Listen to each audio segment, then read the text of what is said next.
Hello students, welcome to our Dan Vasco School online classes. Myself Sanjeev Kumar Pathak, and today we are going to start afresh a new topic of class 10 life process chapter, that is the holozoic nutrition in multicellular organism, that is human being, and it is conducted by a specialized system, that is human digestive system.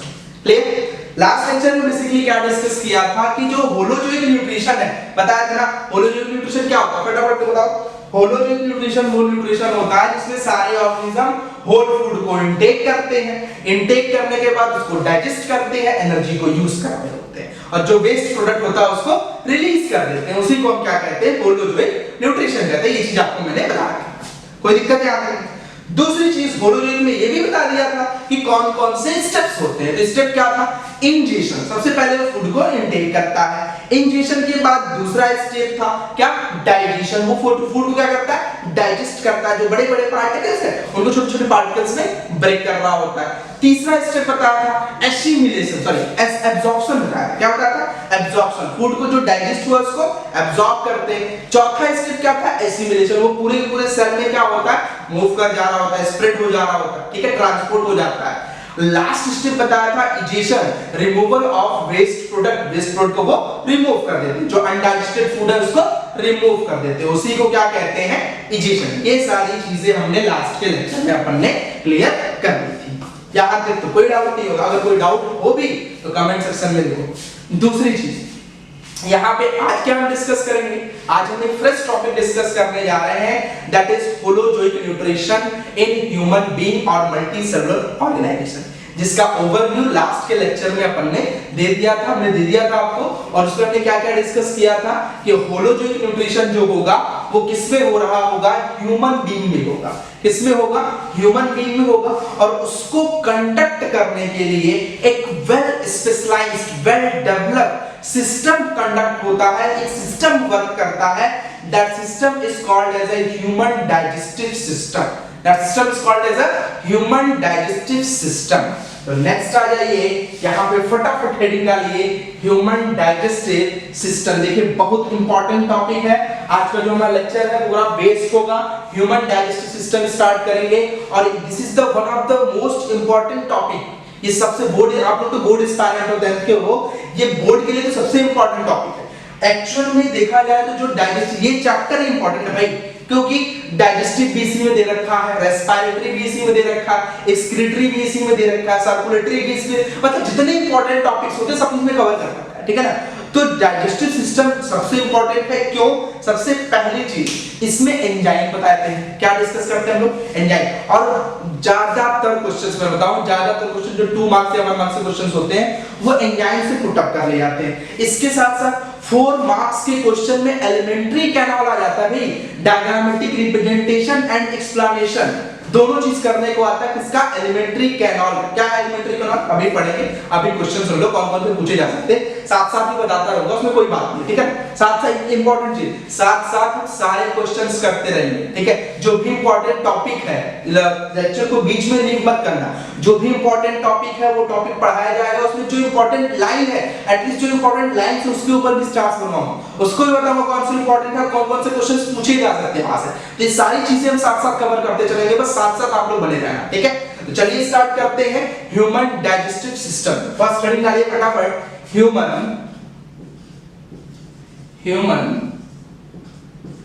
Digestive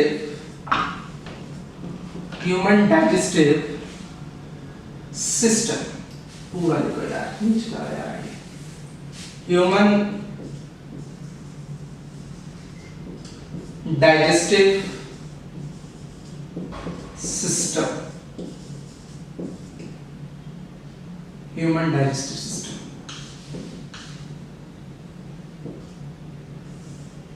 देखिए human digestive system क्या, definition क्या लिखोगे, the system which control and coordinate the process of digestion in human.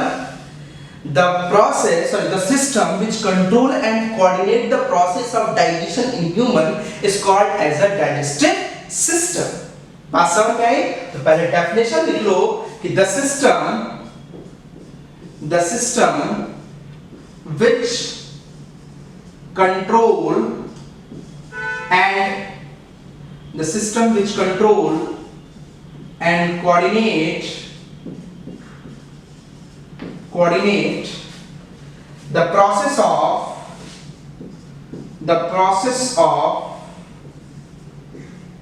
digestion is called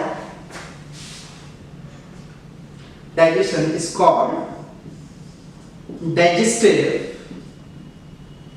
The system which control and coordinate the process of digestion in human, कर लीजिए, in human is called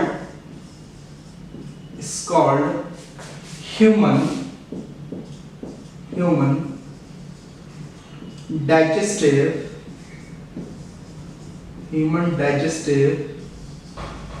system.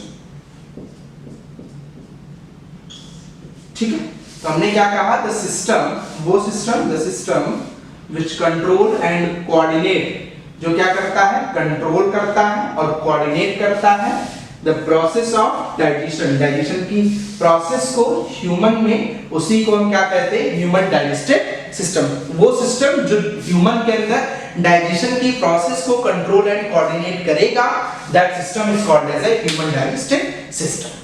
दूसरी चीज, human digestive system दो चीजों से constitute होता है, दो कंपोनेंट होते हैं. It consist of two components, that is elementary canal.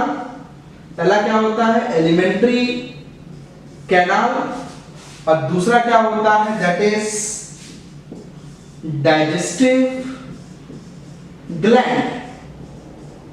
दूसरा क्या होता है, दैट इज डाइजेस्टिव ग्लैंड्स. तो human digestive system consist of two component, दो कंपोनेंट से कंस्टिट्यूट होगा. The first one is elementary canal and the second one is digestive system. तो कुछ खास नहीं अभी डिफाइन किया, अभी बस इतना आपने डिफाइन किया कि एक्चुअल में ह्यूमन डाइजेस्टिव सिस्टम है क्या, वो सिस्टम जो ह्यूमन के अंदर डाइजेशन की प्रोसेस को कंट्रोल कोऑर्डिनेट करता है, that system is called human digestive system. और इस चीज को कंट्रोल कोऑर्डिनेट जो करेगा उस सिस्टम को क्या कहेंगे, human digestive system. And that consist of two component, elementary canal and digestive glands. आगे और डिटेल करते हैं, पहले इसको नोट डाउन कर ले, स्क्रीनशॉट ले लो, फिर आगे प्रोसीड करते हैं. चलिए, तो ये क्या हो गया आपका ह्यूमन डाइजेस्टिव सिस्टम. अभी हमने कहा दो कंपोनेंट्स होंगे, चलिए उनको कंपोनेंट्स को डिस्कस करते हैं. चलिए, तो दो कंपोनेंट कौन कौन से थे, एक एलिमेंट्री कैनाल था और दूसरा क्या था, डाइजेस्टिव ग्लैंड. तो नेक्स्ट आ जाइए, दैट इज ह्यूमन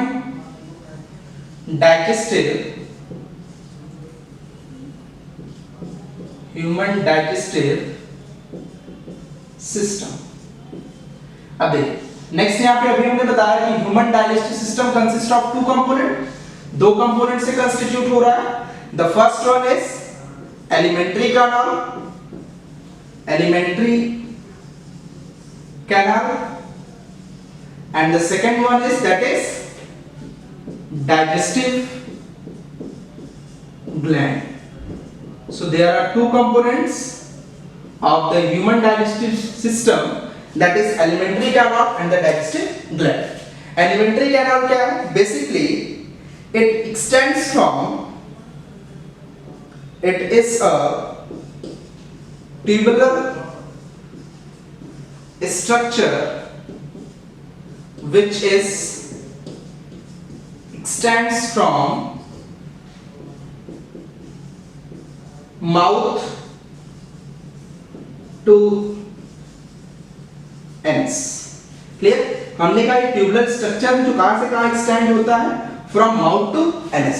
यही एलिमेंट्री कैनाल डिफाइन कर रहा था कि मोस्ट इंपॉर्टेंट टॉपिक है बोर्ड के लिए, इसका एक्सप्लेनेशन भी आता है और डायग्रामेटिक रिप्रेजेंटेशन भी आ सकता है. ठीक है, दोनों क्वेश्चंस पूछे जाते हैं, 4 मार्क्स में क्वेश्चंस पूछे जा सकते हैं. ठीक है, तो इस पे आप डबल स्टार कर लीजिएगा क्योंकि 4 मार्क्स के क्वेश्चन से बोर्ड में पुट अप कर लिए जाते हैं. ठीक है, स्टार जरूर लेना इंपॉर्टेंट है. तो हमने क्या कहा, एलिमेंट्री कैनाल क्या होता है, ये ट्यूबुलर स्ट्रक्चर है जो कहां से कहां तक एक्सटेंड होगा, from mouth to anus, mouth से एनस तक. सेकंड हमने क्या कहा, डाइजेस्टिव ग्लैंड. डाइजेस्टिव ग्लैंड क्या होती है, देखिए बेसिकली आप डेफिनेशन क्या ले सकते हो, the gland which are responsible for secretion of digestive enzyme is called as a digestive gland. Basically वो ग्लैंड्स जो क्या करती हैं, डाइजेस्टिव एंजाइम का सिक्रीशन करते हैं, उन ग्लैंड्स को हम क्या कहते हैं, डाइजेस्टिव ग्लैंड कहते हैं. इसकी डेफिनेशन लिख लीजिए कि the gland which is responsible for secretion of digestive enzyme called digestive gland. हमने क्या कहा कि the gland which is responsible for secretion of digestive enzyme is called as a digestive gland. मतलब वो ग्लैंड्स जो किसका सिक्रीशन करते हैं, डाइजेस्टिव एंजाइम्स का सिक्रीशन करते हैं, that glands are called digestive gland. I hope अब डाउट ये क्रिएट हो रहा होगा, sir what is the digestive enzyme. ये डाइजेस्टिव एंजाइम क्या है? तो डाइजेस्टिव एंजाइम्स क्या होते हैं, the enzyme which involve in the process of digestion. जो किसमें इन्वॉल्व होता है, डाइजेशन की प्रोसेस में इन्वॉल्व होता है, that enzyme is called as a digestive enzyme. तो नेक्स्ट स्टेटमेंट लिख लीजिए कि डाइजेस्टिव एंजाइम क्या है. एक लिख लीजिए कि the enzyme which is responsible for digestion. चलिए स्क्रीनशॉट ले लिया आपने. चलिए नेक्स्ट प्रोसीड करते हैं. यहाँ तो ये क्लियर हो गया ना कि डाइजेस्टिव एंजाइम क्या होते हैं, वो एंजाइम जो डाइजेशन की प्रोसेस को प्रमोट कर दे या डाइजेशन की प्रोसेस को प्रोसीड कर रहा हो, उस एंजाइम को क्या कहेंगे, डाइजेस्टिव एंजाइम. अब ये डाउट तो नहीं है भाई डाइजेशन क्या है, पढ़ाया था न्यूट्रिशन पढ़ाते समय डाइजेशन बता दिया, ठीक है. नहीं अगर है भी तो लिख लो भाई, 2 मिनट लगेगा, लिख लो डाइजेशन भी क्या होता है. देखो अरे जिसको नहीं पता साथ साथ लिख लो. डाइजेशन क्या होता है, द प्रोसेस इन विच बायोमैक्रोमोलेक्यूल, वो प्रोसेस जिस प्रोसेस में बायोमैक्रोमोलेक्यूल्स मतलब जिनकी साइज लार्जर है वो कन्वर्ट हो जाते हैं बायोमाइक्रोमोलेक्यूल. किसमें कन्वर्ट हो जाते हैं, बायोमाइक्रोमोलेक्यूल में, छोटे छोटे मॉलिक्यूल्स में कन्वर्ट हो जाते हैं. That is called as a digestion. उस प्रोसेस को हम क्या कहते हैं, डाइजेशन कहते हैं. ठीक है ना. तो डाइजेशन में आ गया ना कि डाइजेशन क्या है, वो प्रोसेस जिस प्रोसेस में बायोमैक्रोमोलेक्यूल्स कन्वर्ट हो जाए बायोमाइक्रोमोलेक्यूल्स में in the presence of digestive enzyme. चाहो तो ये लिख भी लो, द प्रोसेस इन विच बायोमैक्रोमोलेक्यूल, कौन से मॉलिक्यूल, बायोमैक्रोमोलेक्यूल कन्वर्ट इनटू बायोमाइक्रोमोलेक्यूल. किसमें कन्वर्ट हो जाए, बायोमाइक्रोमोलेक्यूल्स में कन्वर्ट हो जाए. किसकी प्रेजेंस में, in the presence of digestive enzyme is called as a digestion. And this digestive enzyme is release from digestive glands. ये एंजाइम कहां से रिलीज होंगी, डाइजेस्टिव ग्लैंड से रिलीज हो रही होंगी. तो बात समझ में आई कि वो प्रोसेस जिस प्रोसेस में बायोमैक्रोमोलेक्यूल्स कन्वर्ट होते हैं बायोमाइक्रोमोलेक्यूल्स में, उस प्रोसेस को हम क्या कहते हैं, डाइजेशन कहते हैं. क्या कहते हैं, डाइजेशन कहते हैं. और जो एंजाइम डाइजेशन कहते हैं और जो एंजाइम रिलीज हो रहा है डाइजेस्टिव एंजाइम, उसको कौन रिलीज करता है, डाइजेस्टिव ग्लैंड रिलीज करती है. बात समझ में आई. अब यहाँ पे अभी मैं जाता हूं, दो कैटेगरी, दो कंपोनेंट्स थे. एलिमेंट्री का पाथवे क्या होता है, एलिमेंट्री का में क्या कहा, माउथ से लेकर के एनस तक एक्सटेंड हो रही है. तो कौन कौन से कंपोनेंट्स आते हैं माउथ से एनस तक, और कैसे उसका अरेंजमेंट होता है, कैसे वो पाथवे क्या होता है, कहां से फूड इंटर होता है, कहां से फूड रिलीज होता है, वो एक्चुअल में पाथवे क्या है, उसको हम किसमें डिस्कस करेंगे, एलिमेंट्री के नाम. देखिए पाथवे क्या है, तो यहां पे हेडिंग डालिए एलिमेंट्री. जो आपने डाला तो उसे प्रोसीड कर देंगे, ठीक है ना. आपको बार-बार डालने की जरूरत नहीं है, मैं मिटा दे रहा हूं, उसे डाल दो, ठीक है. एलिमेंट्री क्या नाम, इसका पाथवे देखिए. सबसे पहली चीज पाथवे में क्या है, सबसे पहला इसमें क्या होता है, माउथ होता है. फर्स्ट क्या लिखोगे आप, माउथ है, ठीक है. माउथ या आप क्या कह सकते हो, ओरल कैविटी या बकल कैविटी कह सकते हो, बकल कैविटी, ठीक है। माउथ है या इससे माउथ ओरल कैविटी या बकल कैविटी पहला कंपोनेंट हो गया। इसमें दो कंपोनेंट आते हैं माउथ में, क्या होता है, टीथ होता है जो क्या करता है, फूड को च्यूइंग करता है। 4 टाइप के टीथ होते हैं, आगे पढ़ाऊंगा। अभी ये देखो, incisor, canine, premolar and molar, 4 types के होते हैं, incisor, canine, premolar and molar. दूसरा क्या होता है, टंग प्रेजेंट होती है। क्या प्रेजेंट होती है, टंग। तो सबसे पहला माउथ, इसमें दो कंपोनेंट, टीथ और टंग। टीथ जो होता है 4 टाइप्स के हैं, incisor, canine, premolar and molar. Tongue जो होता है उसके ऊपर पैपिला पाए जाते हैं, वो टेस्ट बर्ड पाए जाते हैं जो हमें क्या प्रोवाइड करते हैं, टेस्ट प्रोवाइड करते हैं। बात समझ में आई। दूसरी चीज यहाँ पे देखो, ओरल कैविटी हो गया, बकल कैविटी हो गई, ठीक है ना।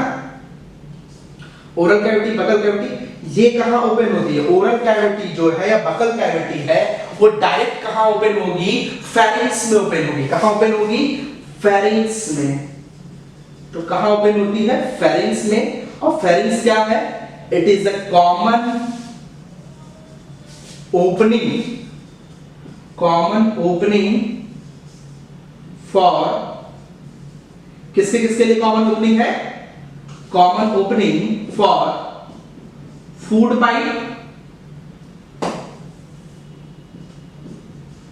फूड एंड एयर, ठीक है। कॉमन ओपनिंग होती है फूड और एयर के लिए। और यहां से फेरिंग्स जो है ये दोनों में ओपन होती है। एक तो फूड पाइप में ओपन होती है, कहां ओपन होती है, फूड पाइप, या इसी को आप क्या कहते हो, ईसोफेगस कहते हो। क्या कहते हो, ईसोफेगस। और दूसरी ओपनिंग कहां होगी, विंड पाइप में होगी, विंड पाइप। इसी को आप क्या कहते हो, ट्रैकिया कहते हो, ठीक है ना। तो पहली ओपनिंग कहां हो रही थी, फर्स्ट फूड पाइप में, या उसी को हम क्या कहते हैं, ईसोफेगस। दूसरा किसमें होता है, विंड पाइप या ट्रैकिया। ये भी पढ़ेंगे, रेस्पिरेटरी में आएगा, वेल डिटेल्ड है, रेस्पिरेटरी में हम इसको पढ़ेंगे। अभी केवल हम इसको लेके चलेंगे, डाइजेस्टिव को लेके। तो डाइजेस्टिव में क्या होगा, फेरिंग्स से कहां आएगा, फूड पाइप या ईसोफेगस में, और फिर ईसोफेगस से कहां जाएगा, ईसोफेगस से कहां जाता है,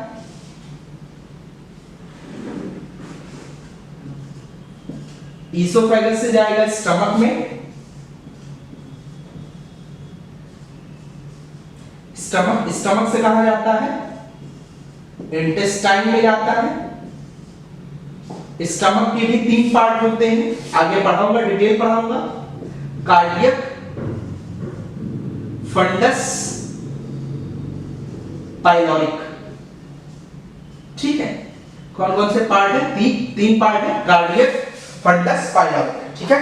तो देखो यहाँ पे जो फूड था, जो फेरिंग्स था, ये फेरिंग्स कहां ओपन हुआ, फूड पाइप या ईसोफेगस में।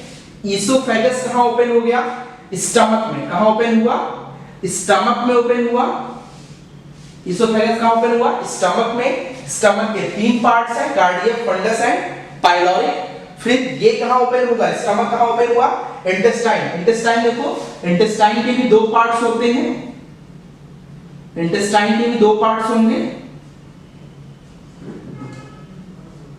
एक स्मॉल इंटेस्टाइन है और एक क्या है, लार्ज इंटेस्टाइन है। 2 इंटेस्टाइन होता है, एक स्मॉल इंटेस्टाइन है, दूसरा क्या है, लार्ज इंटेस्टाइन है। तो ईसोफेगस से स्टमक, स्टमक से कहां गया, इंटेस्टाइन, ठीक है। और फिर इंटेस्टाइन से फाइनली कहां होता है, एनस के थ्रू। जो अनडाइजेस्टेड फूड या वेस्ट प्रोडक्ट, जो वेस्ट प्रोडक्ट होते हैं वो क्या हो जाते हैं, रिलीज हो जाते हैं। ये पूरा क्या था आपका एलिमेंट्री कैनाल। समझो इसको फिर से, माउथ है, माउथ में आपने फूड को इनटेक किया, फूड को इनटेक करोगे तो टीथ के थ्रू इसको च्यूइंग करोगे, च्यूइंग करने के साथ माउथ में आपके सलाइवा रिलीज होगा जो फूड को पूरा क्या करेगा, मिक्स कर देगा। बात समझ में आई। और उसका टेस्ट देने के लिए आपके क्या प्रेजेंट होगा, टंग प्रेजेंट होगा, टंग पे टेस्ट वर्ड पाए जाएंगे जो उसका टेस्ट आपको प्रोवाइड करेंगे।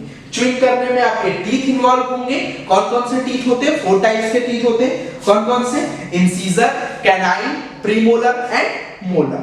बात समझ में आई? आप आपने च्युइंग कर लिया। च्युइंग करने के बाद वो कहां जाता है? आपके फेरिंक्स में। कहां जाता है? फेरिंक्स में। फेरिंक्स से वो कहां जाएगा? ईसोफेगस में। कहां जाएगा? ईसोफेगस या फूड पाइप में जाता है। ईसोफेगस से वो कहां जाता है? आपके स्टमक वाले पार्ट में। स्टमक में 3 पार्ट होते हैं, कार्डियक, फंडस एंड पाइलोरी। फिर स्टमक से कहां जाता है? इंटेस्टाइन में। इंटेस्टाइन के 2 पार्ट होते हैं, small intestine and large intestine. फिर वो इंटेस्टाइन से कहां चलाता है? एनस, और एनस के थ्रू जो अनडाइजेस्टेड फूड होते हैं वो क्या हो जाते हैं? रिलीज हो जाते हैं। जो वेस्ट प्रोडक्ट होते हैं वो क्या होते हैं? रिलीज हो जाते हैं। तो यहां से क्या होता है? यहां से फूड को इनटेक किया जाता है और यहां से वेस्ट प्रोडक्ट जो होते हैं ये क्या होते हैं? रिलीज हो रहे होते हैं। बात समझ में आई? कोई डाउट यहां तक? यहां तक नोट डाउन कर लीजिए, स्क्रीनशॉट ले लीजिए, फिर आगे प्रोसीड करते हैं। स्क्रीनशॉट ले लिया आपने। एलिमेंट्री कैनाल का पाथवे बता दिया कि कैसे कैसे पाथवे होता है। दूसरा हम डिस्कस करते हैं डाइजेस्टिव ग्लैंड। कौन कौन सी डाइजेस्टिव ग्लैंड होती है? तो नेक्स्ट आइए डाइजेस्टिव ग्लैंड। डाइजेस्टिव ग्लैंड, ठीक है। तो कौन कौन सी चीजें हैं? 2 चीजें हैं। एक तो क्या था? एलिमेंट्री कैनाल था। दूसरा ये हम क्या डिस्कस करने जा रहे हैं? Digestive gland. एलिमेंट्री कैनाल आपका खत्म हो गया था। खत्म नहीं हुआ, अभी एक पाथवे देखा, बस एक ओवरव्यू था उसका, एक पाथवे देखा था। अभी पूरा एलिमेंट्री कैनाल हम सारे पार्ट्स जो बताए हैं, सारे पार्ट्स को डिटेल स्टडी करेंगे, ठीक है ना। अभी इसको हम डिस्कस करेंगे, बट अभी हम क्या कर रहे हैं? डाइजेस्टिव ग्लैंड देख रहे हैं कि कौन कौन सी डाइजेस्टिव ग्लैंड होती है। तो कौन कौन सी डाइजेस्टिव ग्लैंड है? पहली चीज यहाँ पे आप फर्स्ट क्या, there are 3 type of digestive gland. Mainly 3 glands हैं। There are 3 main digestive gland. There are 3 main digestive gland. यहाँ पे कितनी digestive gland है? 3 main digestive glands हैं। कौन कौन सी? The first one is liver. 3 glands हैं। The first one is liver. Second one is pancreas. Second one is pancreas, and third one is gastric gland. Gastric gland. तो 3 हमने basically discuss किया। कौन कौन सी? Liver, pancreas and gastric gland. जो liver होता है ये किसका सिक्रीशन करता है? बाइल का सिक्रीशन करता है। किसका सिक्रीशन करता है? बाइल का, जो किसको प्रमोट करता है? डाइजेशन की प्रोसेस को। किसको? डाइजेशन की प्रोसेस को क्या कर रहा होता है? प्रमोट कर रहा होता है। दूसरी चीज जो पैंक्रियाज होता है, ये पैंक्रियाज क्या सिक्रीट करता है? पैंक्रियाटिक जूस सिक्रीट करता है। क्या सिक्रीट करेगा? Pancreatic juice. तो जो पैंक्रियाज है वो क्या सिक्रीट करता है? पैंक्रियाटिक जूस सिक्रीट करता है। इसी के साथ साथ जो गैस्ट्रिक ग्लैंड है ये क्या सिक्रीट करता है? गैस्ट्रिक जूस सिक्रीट करता है। क्या सिक्रीट करता है? गैस्ट्रिक जूस सिक्रीट करता है। तो जो लीवर है ये बाइल सिक्रीट कर रहा है। पैंक्रियाज क्या सिक्रीट कर रहा है? पैंक्रियाटिक जूस सिक्रीट कर रहा है। और गैस्ट्रिक ग्लैंड क्या सिक्रीट कर रहा है? गैस्ट्रिक जूस सिक्रीट कर रहा है। और ये तीनों, चाहे वो लीवर हो, चाहे पैंक्रियाज हो, चाहे वो गैस्ट्रिक ग्लैंड हो, ये तीनों किसको प्रमोट करते हैं? These all are promote the process of digestion. ये सभी किसको प्रमोट करेंगे? डाइजेशन को प्रमोट करेंगे। तो आई होप सबको क्लियर हो गया होगा कि ह्यूमन डाइजेस्टिव सिस्टम किन किन कंपोनेंट से कंस्टिट्यूट हुआ है और उस कंपोनेंट का एक्चुअल में पाथवे क्या, जैसे हमने बताया कि डाइजेस्टिव ग्लैंड दो कंपोनेंट से कंस्टिट्यूट हुआ है, एक एलिमेंट्री कैनाल और दूसरा डाइजेस्टिव ग्लैंड से। एलिमेंट्री कैनाल का पाथवे हमने बता दिया था, क्या बताया था, माउथ से कहां गया था, माउथ से ईसोफेगस से कहां गया, माउथ से फेरिंक्स से ईसोफेगस से कहां गया, स्टमक से इंटेस्टाइन के as a waste product body से क्या हुआ, बाहर निकल गया। यही तो हमने डिस्कस किया था। तो ये आपका एलिमेंट्री कैनाल का पाथवे और कौन-कौन सी डाइजेस्टिव ग्लैंड इन्वॉल्व होंगी, ये सारा हमने डिस्कस कर लिया। अब जो हमारा सेकंड लेक्चर होगा, इसके बाद वाला जो लेक्चर होगा, नेक्स्ट लेक्चर, वो बेसिकली किस पे बेस्ड होगा, प्रॉपर उसमें केवल क्या डिस्कस करेंगे, हम एलिमेंट्री कैनाल डिस्कस करेंगे। क्या डिस्कस करेंगे, एलिमेंट्री कैनाल डिस्कस करेंगे। ठीक है, उस लेक्चर को आप जरूर देखिएगा, बहुत मोस्ट इंपॉर्टेंट लेक्चर है कि एलिमेंट्री कैनाल क्या है। बात समझ में आई? और जो भी डाउट होगा आप कमेंट सेक्शन में मेंशन करिएगा, उसका रिप्लाई आपको मिल जाएगा। ठीक है, चलिए फिर नेक्स्ट लेक्चर में मिलते हैं।